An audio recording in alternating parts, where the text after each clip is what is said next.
다 함께 한 번 더 아멘으로 하나님을 예배하겠습니다. 할렐루야. 자, 오늘도 데일리 처치를 통해 같은 말씀을 나누는 우리 모든 예배자분들 예수님의 이름으로 환영하고 축복해드립니다. 우리 또 한 번 저를 따라서 고백하겠습니다. 같은 말씀과 같은 순종으로 사는 우리가 예수님의 교회입니다. 예수님이 이 땅에 세우시는 교회가 바로 여러분이라는 것을 믿으시기 바랍니다. 자, 먼저는 지난주에 나누었던 이야기를 또 간단하게 정리를 하겠습니다. 그 예수님에 의해서 성취된 부활, 부활이라는 큰 사건, 이 부활 자체에 대한 이야기를 좀 먼저 소개해드렸는데, 첫째는 이런 겁니다. 부활이 성경대로 성취된 일이다라는 것입니다. 그러니까 뭐 예수님이라는 분이 오셔서 행하신 어떤 초자연적인 현상, 능력 이런 거거나 혹은 이걸 가지고 교리로 확립한 사도 바울의 어떤 이론 이런 거 아니라는 거예요. 이것은 이미 유대인들에게 있었던 그 율법과 성경 그 속에 있었던 내용이고 그것이 성취된 하나님의 뜻, 이게 바로 부활이라는 것입니다. 부활은 구약에서부터 이미 예언된 내용이었습니다. 약속된 내용이었었어요. 둘째, 부활은 모두를 위해 주어진 복음이다라는 것입니다. 그러니까 부활을 가끔 이제 인간만을 위한 것이다. 혹은 뭐 인간 중에서도 뭐 종교적인 사람들만 대상으로 하는 것이다. 뭐 이런 생각을 하는 분들이 가끔 계시는데 아닙니다. 부활은 모든 이 지구 마을의 모든 생명체를 위한 것입니다. 그래서 바울도 말하기를 우리의 부활, 그러니까 우리가 하나님의 자녀로 순전해지는 것을 모든 피조물도 고대한다. 이런 말을 한 거예요. 그러니까 하나님은 인간을 사랑하셨지만 인간만 사랑하신 건 아닙니다. 그리고 물론 인간은 중요합니다. 근데 인간이 중요한 것도 역시 이제 결과적으로는 모두를 위해서 중요한 겁니다. 자, 세 번째는 이런 내용 말씀드렸습니다. 예수님의 부활이 우리의 삶을 위한 부활이었다. 이런 내용들. 이게 사실 조금 어렵긴 합니다. 예수님의 부활이 그저 죽음을 극복하는 문제라든가 혹은 내세관을 설명하기 위한 어떤 통과 의례를 말하는 것인가. 물론 이제 부활은 영원한 삶에 대한 약속인 건 분명합니다. 하지만 예수님께서 보여주신 부활을 잘 생각해 보자면 그것은 오히려 믿는 자들의 삶에서 소망이 되도록 주어진 부활이었었어요. 이거를 사도 바울이 고린도 교회 성도들 향해서 이제 설명을 할 때 그렇게 말을 한 거죠. 걱정 마, 죽으면 다 천국 가. 이게 아니라 그 부활 신앙으로 현재를 살아라. 이 얘기를 한 거예요. 그가 전한 편지 고린도 전서의 최종 키워드가 뭐였죠? 그게 사랑과 부활이었습니다. 그러니까 고린도라는 이 어수선한 세상에서 살면서 믿음의 사람들은 어떻게 살아야 될까라는 이야기를 할 때 맨날 성경 봐야 돼 뭐 이런 실천적인 내용들도 있겠지만 두 가지로 정리된 거는 사랑과 부활이었었어요. 그러니까 사랑으로 살아야 된다, 부활로 살아야 된다. 뭐 사랑이라는 말은 좀 대략 실천적인 부분이 막 머릿속에 떠오르긴 하는데 부활은 실천적으로 잘 떠오르진 않죠. 근데 그럼에도 불구하고 사도 바울이 말했던 것은 이 두 가지였다는 거예요. 이게 과제이자 비결처럼 소개를 하고 있었던 거죠. 물론 그것이 어떻게 성취되나, 그게 이제 성령입니다. 이건 이제 차차 이야기할 내용이고요. 자, 그러니까 예수님께서 성취하신 부활이 뭐냐? 그 기독교인들만 말하는 뜬금없는 주제이냐? 혹은 뭐 그렇기 때문에 편협한 것이냐? 혹은 죽음 이후를 말하는 것이냐? 그게 아니라는 거죠. 오히려 그것은 이 믿음의 사람들이 지금의 현실을 사는 동안 가장 강력하게 새겨야 하고 또 활용되어야 되는 그런 아주 현실적인 신앙의 이제 내용이라는 거죠. 그게 부활이에요. 여전히 모호한 건 사실이지만 그냥 사도 바울이 툭 던져준 두 가지 단어를 기억한다면 사랑과 부활. 잘 생각해 보시면 이렇습니다. 예수님도 맡겨진 사명에 충성하며 살았다. 우리가 이런 내용들을 잘 알고 있죠. 근데 이게 무슨 말이에요? 예수님도 심지어는 하고픈 말을 하면서 신앙생활을 하지 않았고 그러니까 말씀도 당신 마음대로 하지 않았다는 얘기예요. 주신 말씀을 했다, 뭐 전했다 이렇게 얘기하는데 뭘 알고 뭘 받으면서 전하신 거예요. 그분의 이제 생의 마지막 부분을 보자면 심지어 자기의 죽음도 그리고 부활도 알고 계셨단 말입니다. 그러니까 죽을 것도 알았지만 살았고 부활할 것도 알면서 산 거예요. 그죠? 그러니까 삶이 우리 가운데 과제로 남아있는데 거기에 부활이 있다는 거죠. 그것을 알고 있다는 것만으로 삶이 또 사라졌냐? 그건 아니에요. 그러니까 예수님도 계속 공급을 받고 삶의 활력을 얻으셨죠. 그게 바로 하나님의 말씀, 기도, 혹은 때로는 누군가가 전해주는 물 한 컵, 이런 사랑, 그리고 성령 등등이 있겠죠. 예, 이렇게 예수님도 부활을 알고 사셨어요. 그렇게 복음의 이야기가 완성되었고 그 완성된 이야기가 지금 우리에게 주어진 거예요. 자, 그래서 이제 우리한테 복음은 완성되었다. 그러면 이게 다 된 건가? 지난주에 이제 이런 의문을 이제 우리가 스스로 가졌죠. 그리고 오늘 우리가 보려는 게 바로 그 제자들의 난처함입니다. 그 난처함. 자, 성경에 보면은 부활 사건 이후에 우리가 꼭 주목해야 될 한 가지 사건이 더 있어요. 그게 바로 승천이라는 사건이 있습니다. 이제 그걸 조금만 소개를 해드리자면 이런 거죠. 예수님이 제자들 보는 앞에서 하늘로 이렇게 올라가는 요걸 승천이라고 합니다. 자, 이에 대해서 가장 잘 소개하고 있는 사람이 누가예요. 이 누가가 데오빌로라는 사람에게 편지를 쓰면서 이 승천이란 말을 언급을 많이 하거든요. 두 번째 글이었던 사도행전에서도 이렇게 말을 언급한 바가 있어요. 한번 들어보십시오. 사도행전 1장 1절과 2절인데 데오빌로여, 내가 먼저 쓴 글에는 무릇 예수께서 행하시며 가르치시기를 시작하신부터 그가 택하신 사도들에게 성령으로 명하시고 승천하신 날까지의 일을 기록하였다. 이렇게 말을 해요. 승천하신 날까지의 이야기. 계속 말씀드렸지만 복음의 핵심에는 부활이 있습니다. 근데 누가는 지금 부활까지가 아니라 승천까지의 이야기를 담겠다. 이러면서 이제 이 사도행전을 썼다는 얘기예요. 그가 첫 번째 썼던 책은 누가복음이죠. 이 복음서에서 예수님의 행적을 소개하는 중에도 역시 그가 이제 언급한 내용이 있어요. 예수님의 사역 말미로 넘어가면서 예수님이 이제 예루살렘에 가야겠다라고 말하는 장면을 누가복음은 뭐라고 기록했냐면은 이런 식으로 기록을 했어요. 십자가에서 죽으시고 부활하시기 위해서 예루살렘에 이제 가실 때의 상황인데 들어보십시오. 누가복음 9장이거든요. 예수께서 승천하실 기약이 차감해 예루살렘을 향하여 올라가기로 굳게 결심하시고, 그러니까 이게 마지막에 가실 때의 풍경인데, 장면인데 누가복음은 예수께서 승천하실 기약이 차감해 이렇게 표현합니다. 그러니까 죽을 때가 되었다라든가, 우리가 가끔 설교자들도 그렇게 말하잖아요. 예수님이 마지막 십자가 사건을 위해서 거기로 건너갔다 이렇게 설명하잖아요. 혹은 부활하시려고 가셨다 이렇게도 설명해요. 근데 누가는 굳이 승천하실 기약이 차감해, 이건 부활 이후의 내용이거든요. 근데 이걸 굉장히 중요하게 다루더라 이거죠. 승천, 이 승천이 너무 중요해서 우리도 후에 날아갈 거니까 이런 것 때문에 설명하는 걸까요? 이게 지금 뭘 설명하고 싶은 걸까요? 예수님이 하늘을 날아다녔다, 이걸 설명하고 싶은 걸까요? 조금만 설명하겠습니다. 누가복음이 마무리되는 장면에서도 역시 마찬가지입니다. 각 복음서는 나름대로의 목적을 가지고 쓰여졌고 또 마무리가 됩니다. 그런데 누가복음은 유독 예수님의 승천을 또 묘사를 하죠.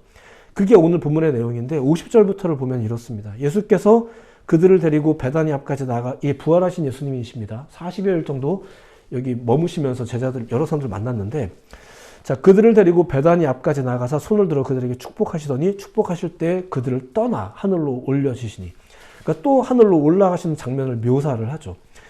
이거는 다시 말씀드리지만 예수님이 하늘 날았다 이런 게 얘기 아니고요. 떠났다는 사실을 지금 보여주는 거예요. 떠났다는 거. 떠났다는 거. 지금 누가는 데오빌로에게 예수님이 떠나서 난처해지는 제자들의 이야기를 들려주고 싶은 거예요. 그리고 그 난처함은 때로 우리가 겪을 수 있는 신앙의 한 부분이라는 걸 좀 소개하는 거예요. 그래서 바로 사도행전에 넘어가면은 사도행전 1장 1절에 그들의 난처함을 조금 더 명확하게 묘사를 하죠. 들어보세요. 이건 사도행전의 내용입니다. 이 말씀을 마치시고 그들이 보는데 올려져 가시니 구름이 그를 가리어 보이지 않게 하더라. 올라가실 때 제자들이 자세히 하늘을 쳐다보고 있는데 흰옷 입은 두 사람이 그들 곁에 서서 이르되 갈릴리의 사람들아 어찌하여 서서 하늘을 쳐다보느냐. 너희 가운데서 하늘로 올려지신 이 예수는 하늘로 가심을 본 그대로 오시리라. 이게 사도행전 1장의 내용이거든요. 제자들이 지금 예수님의 떠나시는 뒷모습만 멍하니 쳐다보고 있는 건데 거기에 또 이제 신비로운 존재들이 등장하더니 왜 하늘만 쳐다보고 있냐. 본대로 다시 오실 거다. 그리고 이제 진짜로 제자들은 자기들만 남습니다. 이 난처함을 설명하는 거예요.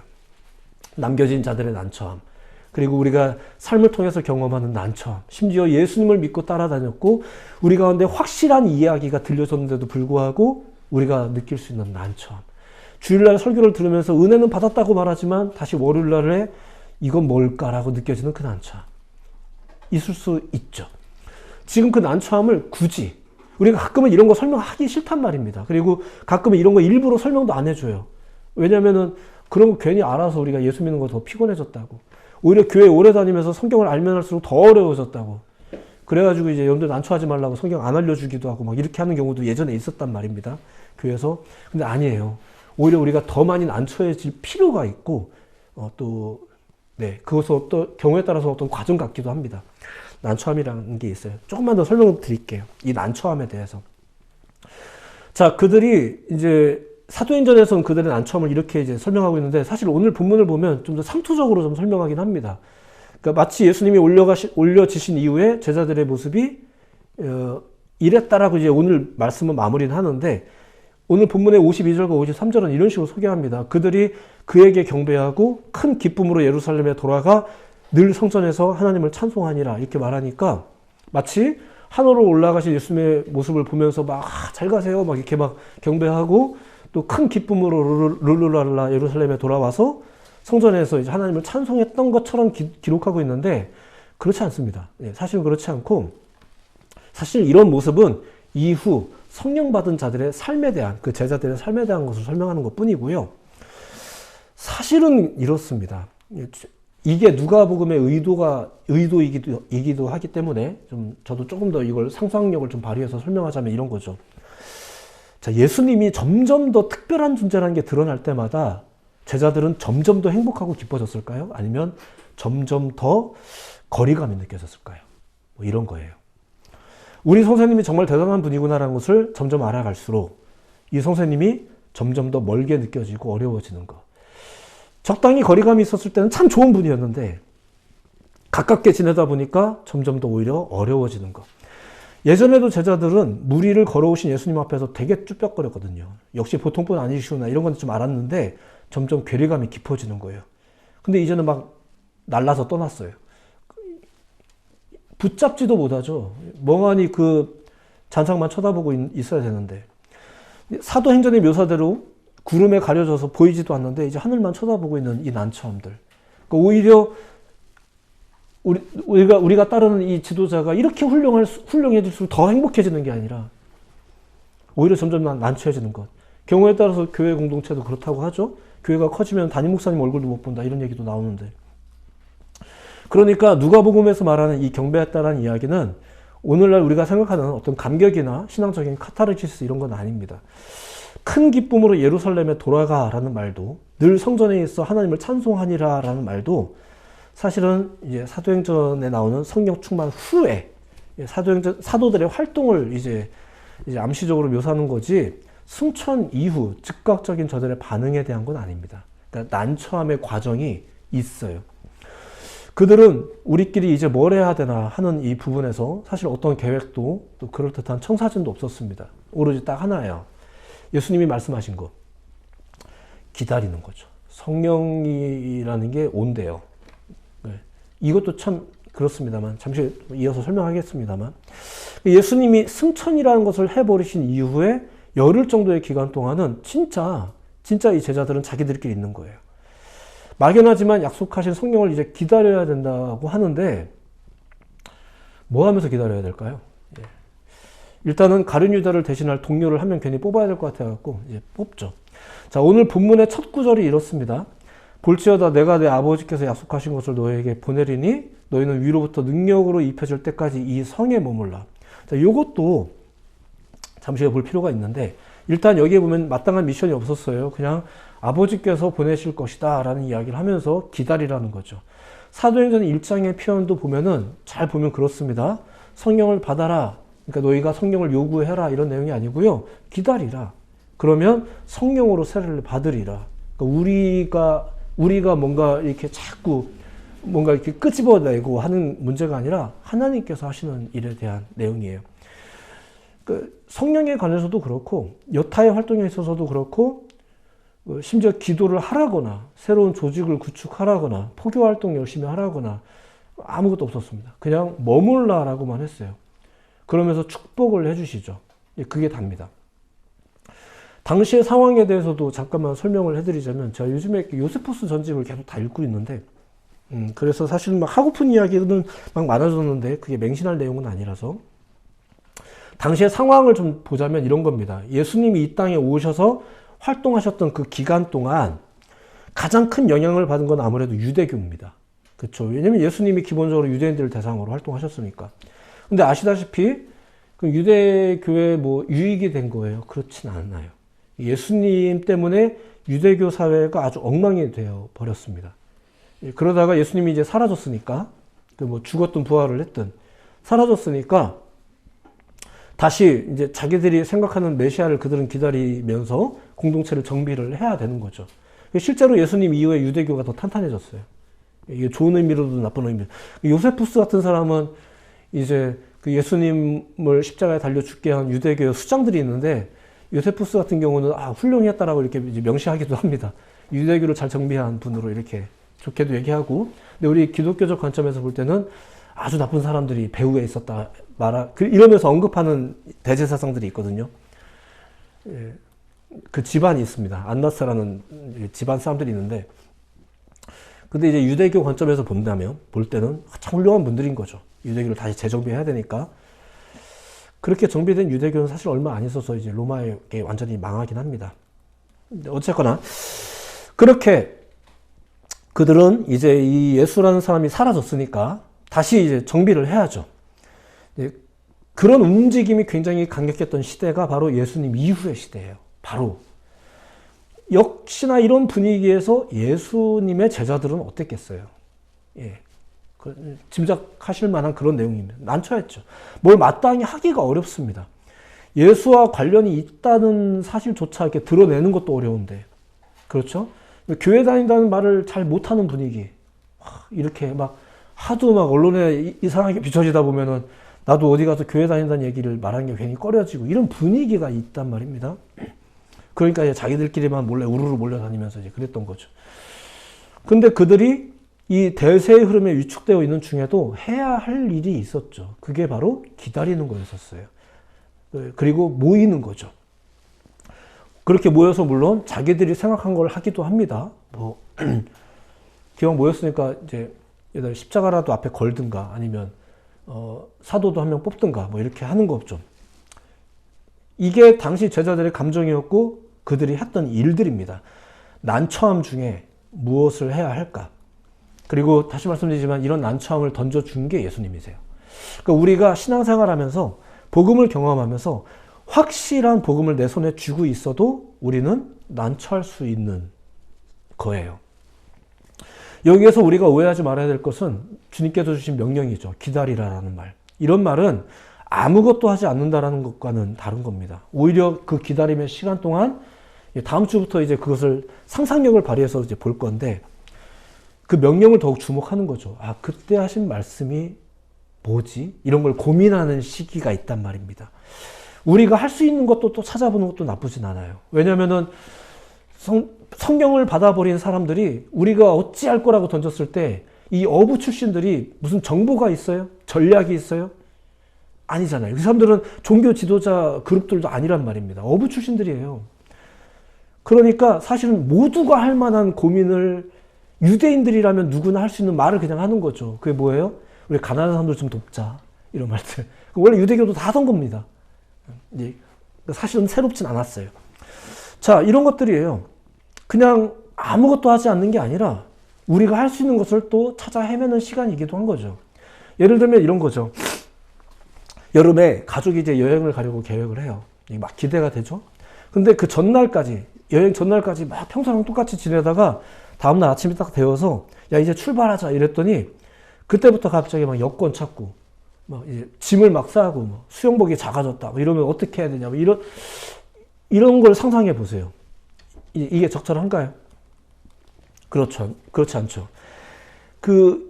왜 그 날짜가 안 오는 거야? 왜 아직 여행 날짜가 안 다가오는 거야? 이거 언제 기다려? 하는 뭐 이런 아쉬움도 있지만 그 기간을 잘 보냈다고 할 수는 없는 거예요. 다행인 것은 제자들이 그 난처한 시간을 어떻게 보냈는가, 이걸 보는 거죠. 정리하자면 이렇습니다. 첫째, 예수님의 명령을 따라 그 성에 머물렀습니다. 혹간에 저들의 모임이 성전에서 이루어졌다라고 설명하는 분들이 많이 계세요. 주석도 보니까 그렇게 설명을 좀 많이 하던데, 예수님이 하신 말씀을 정확히 잘 보세요. 볼지어다 내가 내 아버지께서 약속하신 것을 너에게 보내리니 너희는 위로부터 능력으로 입혀질 때까지 이 성에 머물라. 성전 아니고 성입니다. 사실 그래야 앞서 예수님이 사마리아 여인에게 했던 말, 이제 앞으로는 예루살렘도 아니고 사마리아도 아니다, 두세 사람이 내 이름으로 모인 곳에, 이 말이 이제 부합해지는 거겠죠. 누가가 사도행전을 기록하면서 예수님과 제자들의 마지막 미팅 장면을 설명할 때도 이렇게 나옵니다. 사도와 함께 모이사 그들에게 분부하여 이르시되 예루살렘을 떠나지 말고. 그러니까 성전 아닙니다. 성전이 아니라 중요한 건 모임이에요. 모임. 혼자 있지 말고 함께. 그러니까 기다릴 때도 혼자 있지 말고 함께. 그리고 성령을 기대할 때도 혼자 있지 말고 함께. 그러니까 모임이죠. 그러니까 모이는 거, 만나는 거예요. 물론 모이기에 좋은 장소가 있으면 좋겠죠? 그게 우리가 교회라고 부르는 장소일 수도 있겠고요. 뭐 다른 장소일 수도 있어요. 그런 장소가 있으면 좋긴 하죠. 하지만 예수님 이후에 정리된 신앙에 따르면 그 장소에 모여있는 여러분들이 교회인 거예요. 그러니까 우리는 교회 안에서 찬양과 기도를 하는 게 아니라 하나님의 교회로 부름받은 우리 안에 찬양과 기도가 넘치게 해야 되는 거죠. 이제는 이렇게 생각을 하셔야 되는 시대가 온 거예요. 예수님 이후에. 이러한 발상이 당시 유대교인들과 차별이 되었던 거죠. 그래서 그거 틀렸다라고 욕도 많이 먹지만 아무튼 그렇습니다. 그리고 실제로 그들이 성령을 받은 것도 성전은 아니었습니다. 아시다시피. 어쨌든 그렇게 제자들은 그 말씀대로 예루살렘 성 안에 이제 모이기 시작했습니다.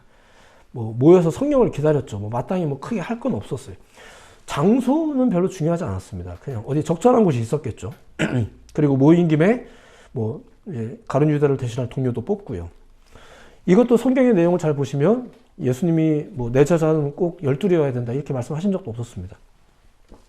이걸 엄청나게 영적인 의미를 부여할 필요는 없을 것 같습니다. 그냥 저들이 그런 생각을 한 거고 그걸 한 거예요. 그게 잘한 건지 못한 건지는 잘 모르겠어요. 자, 그렇다면 이제 두 번째로 그들이 모였다는 것 이후에 두 번째로 예수님의 제자들이 한 게 뭘까? 그게 이제 52절과 53절의 내용인데 경배하고 이런 말이 나온 거예요. 그를 경배하고. 그들은 이제 부활하신 예수님을 만나고 기다리는 그 기간 동안 예수님이 행하신 모든 일, 말씀, 또 최근에 일어났던 십자가 사건과 부활, 그리고 승천까지 이 모든 것을 이제 하나님과 관련해서 이해를 하는 거죠. 아까 말씀드렸듯이 예수님이 점점 특별한 분일수록 점점 괴리감은 커져요. 점점 어려워져요. 근데 그냥 점점 그분이 어려워지는 게 아니라 이제 무엇과 연상을 하게 되는 거예요? 워낙 계실 때도 그 얘기 자주 하시긴 하셨지만 예수님을 누구와 연관해요? 하나님과.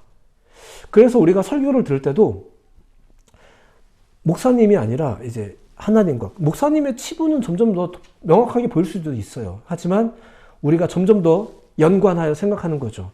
저것은 하나님의 말씀이구나. 이제 이 제자들에게는 그런 시간이 이 난처함의 기간 동안에 이제 가지게 되는 거죠. 그래서 이제는 승천해버리신 그 예수님, 떠나시는 예수님. 왜 떠나셨어요? 얼마 전까지만 해도 안 떠나길 바랬잖아요. 근데 떠나신 예수님을 보면서 원망하는 게 아니라 예배하고가 되는 거예요. 경배하고가 이루어지기 시작하는 거죠. 그리고 한편 53절에서 말하는 늘 성전에서, 이것도 그게 늘 성전에 머물렀다는 뜻은 아니라고 말씀드렸죠. 앞서 얘기했듯이 성령의 임재를 체험했던 것도 성전은 아니고요. 이게 저들이 비로소 하나님을 찬미하는 생활을 꾸준히 했다라는 이야기를 소개하는 거예요. 다시 말씀드리지만 유대교가 점점 탄탄해졌다니까요. 그러니까 오히려 예수 믿는 사람들이 그 성전에 출입하는 게, 심지어 출입하는 게 용이해졌겠어요? 아니면 그렇죠? 생각해 보십시오. 믿음이 좋아졌으니까 교회 더 많이 갔겠구나. 그때 교회가 우리가 하는 그 교회가 아니라니까요. 굉장히 많은 이 난처함 중에 새로운 것들이 막 정립되기 시작했어요. 물론 아직 성령이 구체적으로 임하지 않았기 때문에 조금 우리가 그 난처함에다 좀 더 이제 그 포커스를 맞추고 상황을 설명하고 있는 거죠. 오늘의 이야기를 정리하면 이렇습니다. 이미 다 얘기했지만 첫 번째, 경우에 따라서는 이 난처함은 예수님이 우리에게 주신 것이기도 해요. 성경을 알기 때문에, 답을 알기 때문에 더 평안해졌다가 아니라 더 복잡해졌다라는 부분일 수 있어요. 그래서 경우에 따라서는 또 도전적으로 이야기하는 분들은 오히려 그 난처함을 꾀하기도 하죠. 더 열심히 그 난처함을 꾀하고 오히려 더 마음이 시원하진 않지만 더 열심히 탐구하고 성경을 알아가는 그런 일들을 또 오히려 사모하시기까지 합니다. 난처함이라는 게 있어요. 복음 안에서도 난처하고요. 경우에 따라서 우리가 삶을 사는 동안인데도 그런 난처함이 있습니다. 두 번째는 이런 거죠. 우리가 그 난처함을 어떻게 보낼 거냐 이거예요.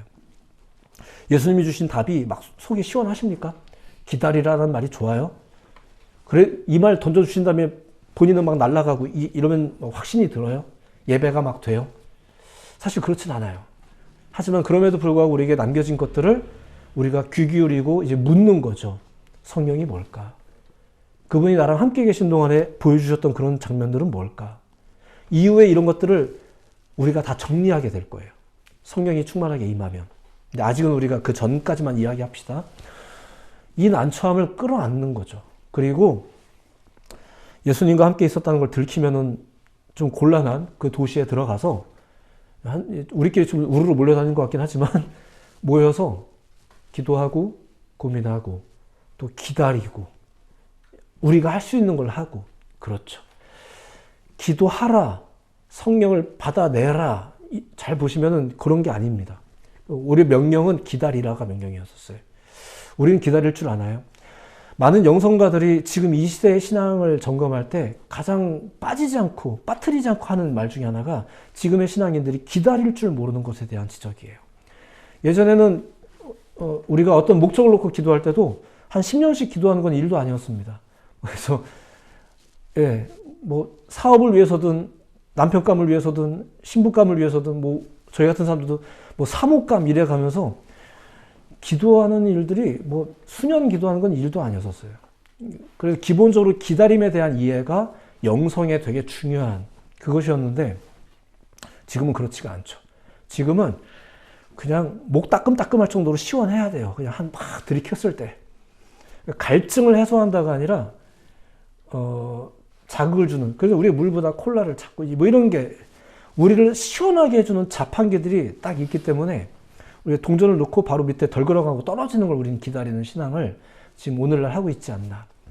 기다림이라는 게 얼마나 중요한 명령이었고 얼마나 중요한 영성이 있는데 물론 그 기다림 앞에서 우리가 느낄 난처함은 있지만 이 난처함도 굉장히 중요한 영성 중에 하나인데 우리가 이것을 싫어하죠.